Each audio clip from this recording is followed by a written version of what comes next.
Dalam nama Bapa dan Putra dan Roh Kudus. Amin. Bapak, Ibu, Saudara dan Saudari, umat Allah yang terkasih, para pecinta renungan Katolik Komsos Keuskupan Agung Merauke, kita berjumpa lagi dalam renungan edisi 11 Januari 2022 dengan tema Allah sumber segalanya. Bacaan-bacaan suci pada hari ini dalam bacaan pertama diambil dari kitab pertama Samuel bab 1 ayat 9 sampai 20 dan Injil Markus bab 1 ayat 21 sampai 28. Meyakinkan kita akan besar kasih Allah yang penuh kuasa yang bisa membuat kita kagum. Hana dalam bacaan pertama, ia bergumul akan sebuah kerinduan besar untuk mendapatkan seorang anak. Dalam doanya ia berkata seperti ini, Tuhan semesta alam, jika Engkau sungguh-sungguh memperhatikan sengsara hamba-Mu ini dan tidak melupakan hamba-Mu ini, tetapi memberikan kepada hamba-Mu ini seorang anak laki-laki, maka aku akan memberikannya kepada Tuhan.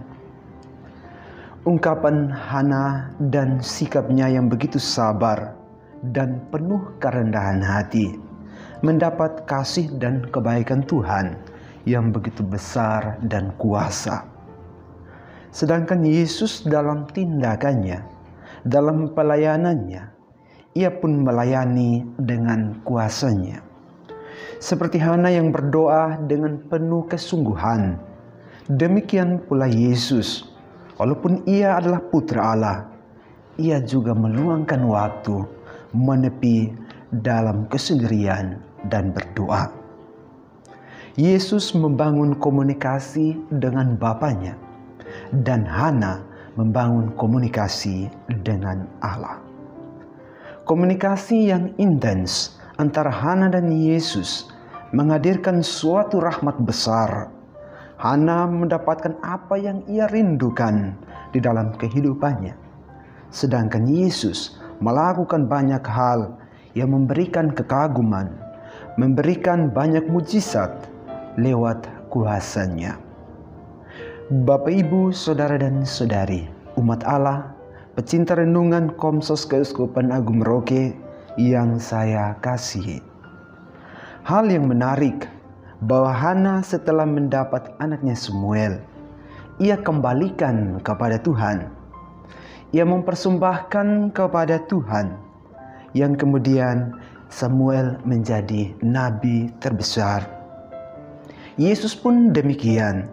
Setelah ia mendapatkan kuasa, ia tidak membanggakan dirinya, ia tidak mempromosikan dirinya, tetapi ia gunakan untuk menyatakan kemuliaan Allah. Aku tahu siapa engkau, yakni yang kudus dari Allah. Sepenggal kalimat ini adalah sebuah ungkapan dari roh jahat yang menggerogoti sang pribadi itu. Hal yang menarik bahwa roh jahat turut meyakini bahwa Yesus adalah utusan atau Yesus datang dari Allah. Bapak, Ibu, Saudara dan Saudari, umat Allah yang terkasih, apa yang menjadi pelajaran berharga bagi kita pada kesempatan ini? Hal yang pertama, bahwa kekuasaan diberikan kepada kita untuk melayani. Yesus diberi kekuasaan yang begitu besar dan luar biasa, tetapi ia gunakan untuk melayani. Ia menyembuhkan, mengusir roh-roh jahat dari orang-orang, dan melepaskan mereka. Ini adalah tindakan pelayanan yang tidak menggunakan kuasanya untuk dipuji, diagungkan, dan disanjung, tetapi untuk pelayanan. Yang kedua adalah sikap memberi. Mendapatkan dan memberi kembali adalah sesuatu atau sebuah sikap yang harus kita pupuk, kita tumbuh kembangkan dalam kehidupan kita setiap hari.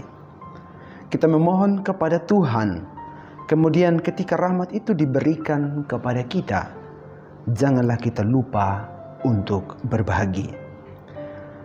Seperti Hana, kita belajar untuk bagaimana memberi setelah dianugerahi Tuhan. Hal yang ketiga, bahwa Yesus jelas dengan segala kuasa dan misi keselamatannya untuk membebaskan pribadi yang terbelenggu. Ia tidak membinasakan roh-roh jahat itu dengan kuasanya, tetapi ia menghardik dan menyuruh keluar. Sikap Yesus ini menarik, bahwa ia hadir untuk menyelamatkan satu pihak, memisahkan dia dari pengaruh roh jahat, agar menjadi pribadi yang terlepas bebas. Pihak lain ia biarkan keluar dan pergi. Artinya, bahwa Yesus walaupun berkuasa, tetapi ada batasannya. Kita boleh berkuasa, tetapi ada batasan-batasan kemanusiaan yang perlu kita perjuangkan, tetapi tidak untuk saling memusnahkan. Oleh karena itu, Bapak, Ibu, saudara dan saudari, umat Allah yang terkasih, marilah kita senantiasa menjadikan hidup kita saluran berkat dengan banyak berbuat baik, menjadi saluran dan berkat dengan segala sesuatu yang telah Tuhan anugerahkan kepada kita. Semoga Tuhan memberkati kita. Amin. Dalam nama Bapa dan Putra dan Roh Kudus. Amin.